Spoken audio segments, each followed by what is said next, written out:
I wiped my hands on my already grease-stained jeans, the lingering scent of engine oil clinging to my fingers.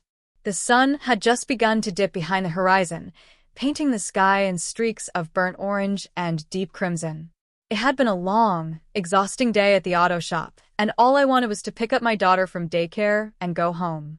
But as I stepped out of the garage, locking up for the night, I noticed someone struggling by the sidewalk.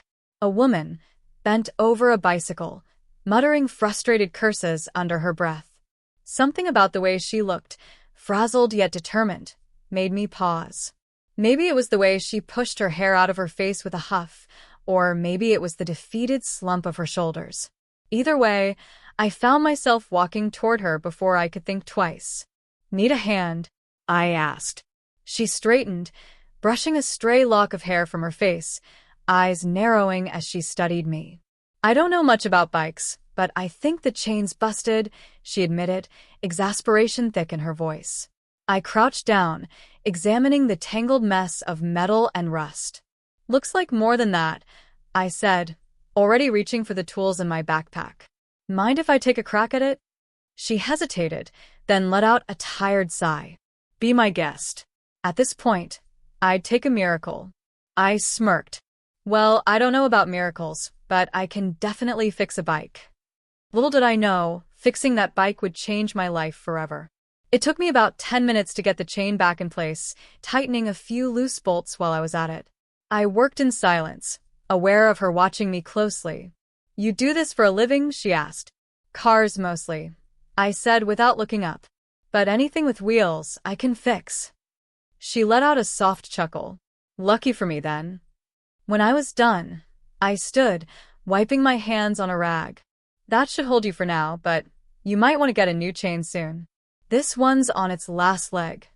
She tested the pedals, a wide grin breaking across her face when the gears shifted smoothly. "I can't believe it. I thought I was going to have to walk this thing home." "Where's home?" I asked out of curiosity. Her smile faltered slightly, but she recovered quickly. "A couple of miles from here." "I was on my way back from a meeting." I nodded, sensing there was more to the story, but I didn't push. She looked at me, thoughtful. "I owe you one."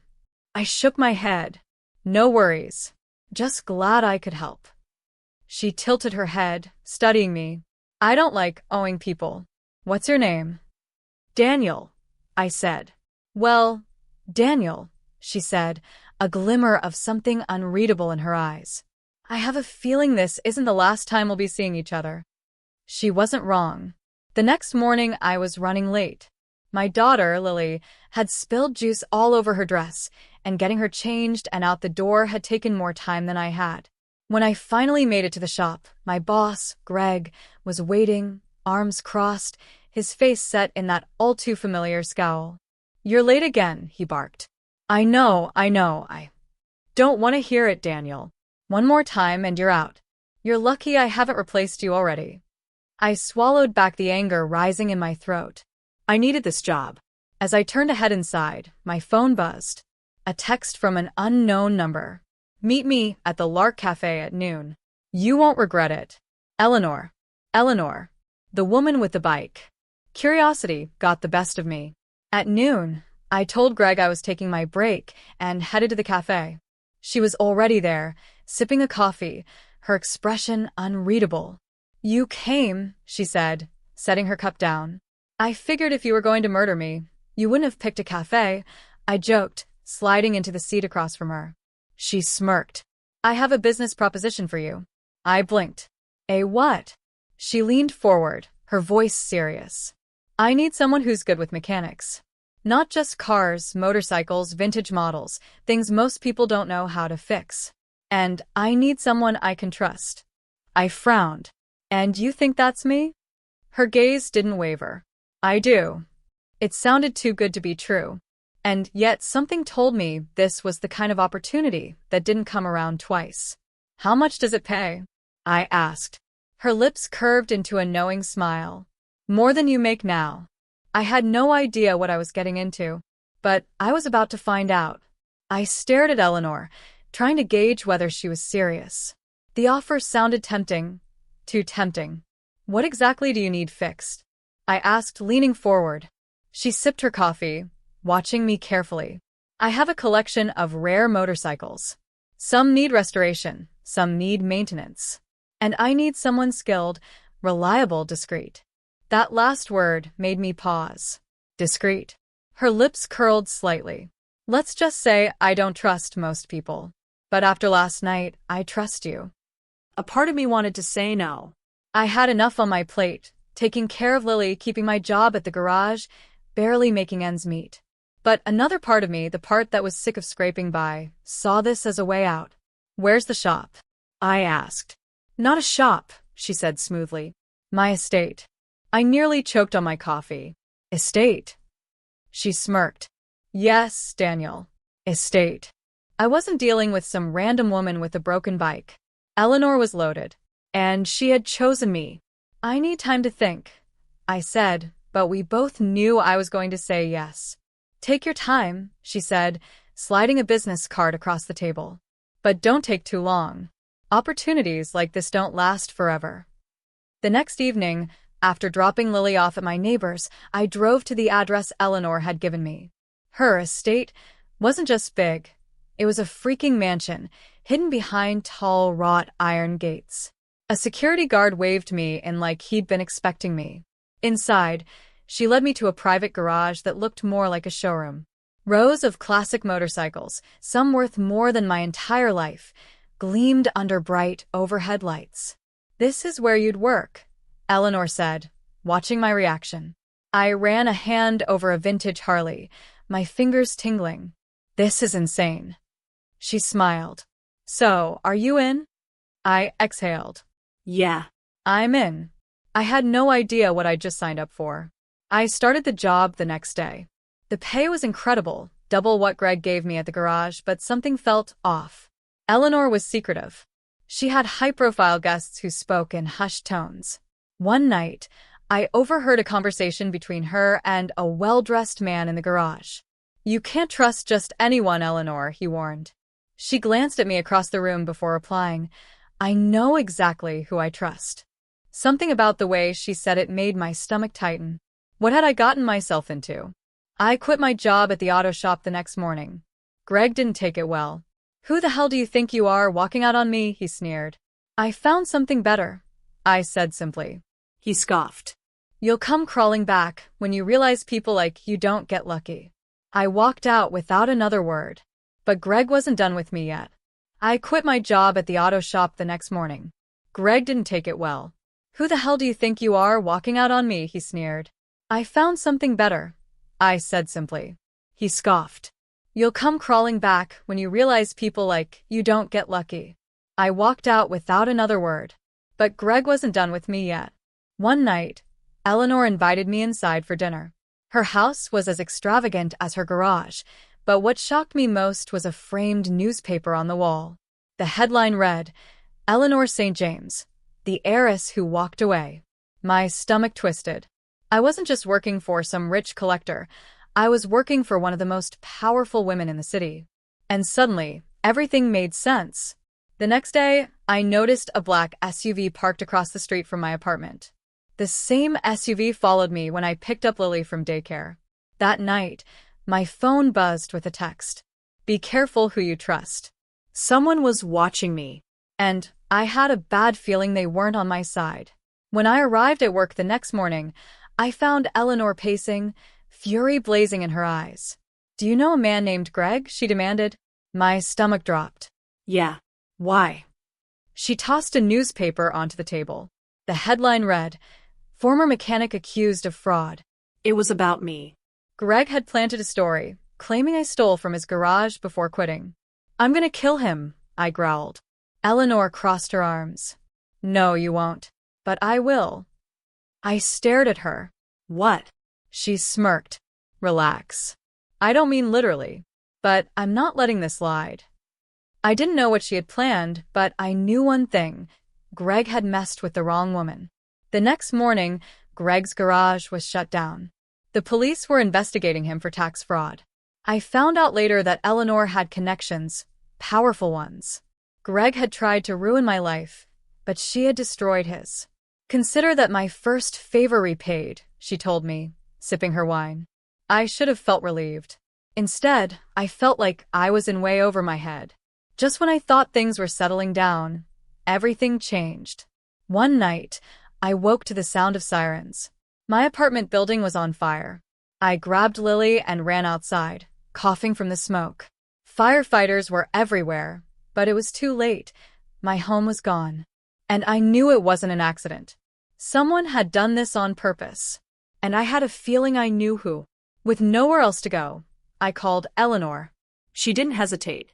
Bring Lily and come to my estate. You'll be safe here. I didn't argue. As I drove through the city with my daughter asleep in the back seat, one thought burned in my mind. Whoever did this wasn't just after me. They were after my family, and I wasn't going to let them win. Eleanor's estate was massive, a fortress of wealth and security. But even as I drove past the gates, I knew deep down, whoever was after me wouldn't stop just because I had found shelter. Lily was asleep in my arms when Eleanor opened the front door.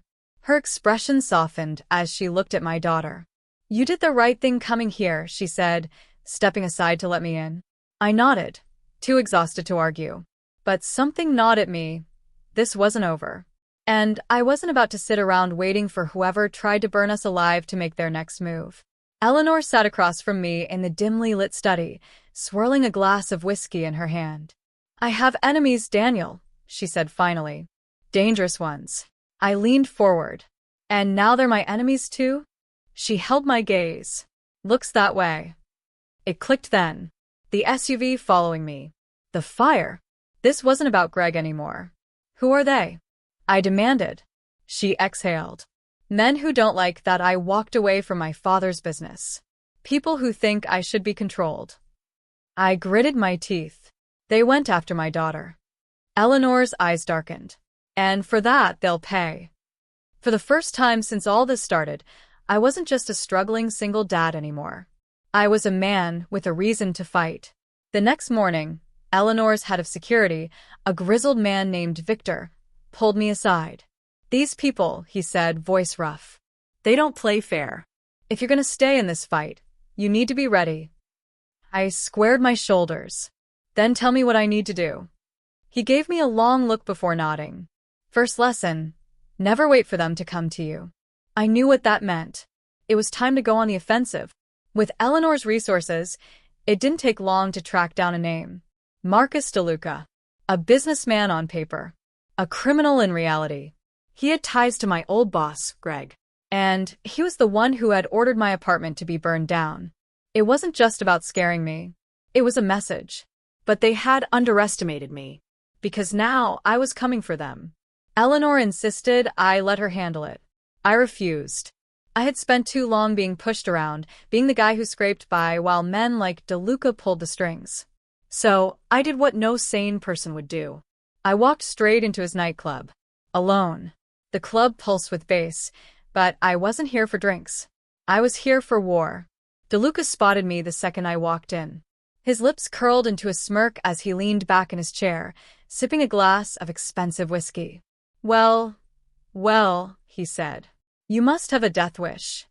I sat across from him. You tried to kill my daughter. He chuckled. No, Daniel. I tried to scare you. There's a difference. I clenched my fists. Not to me. His smile faded. You should have walked away. Now? Your problem. I leaned in. So are you.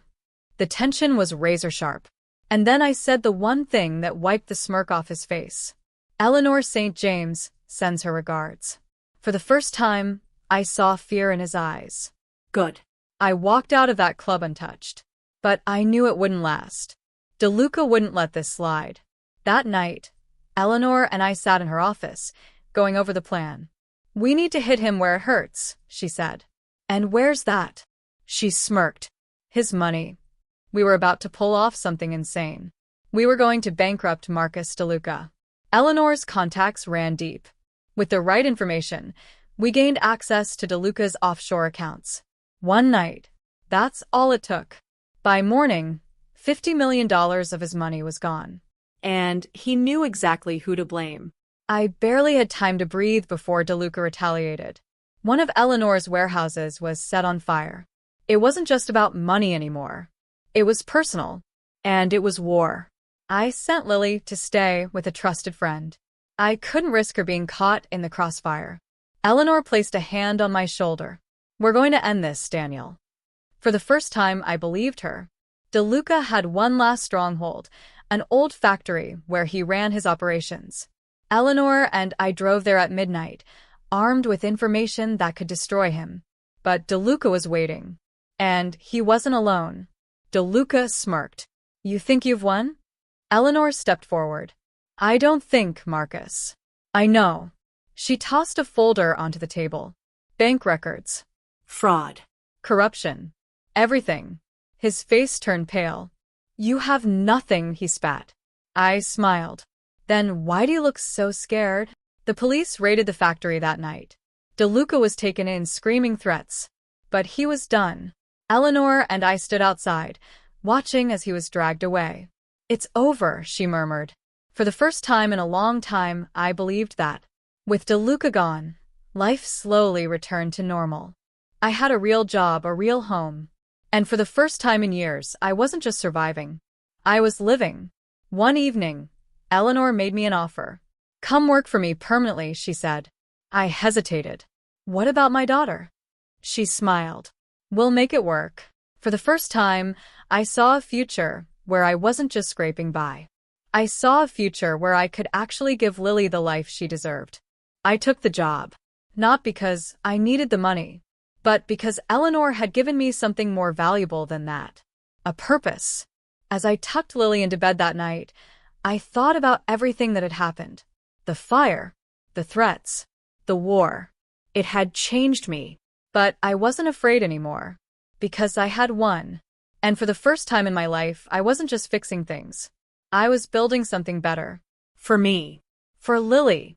For our future.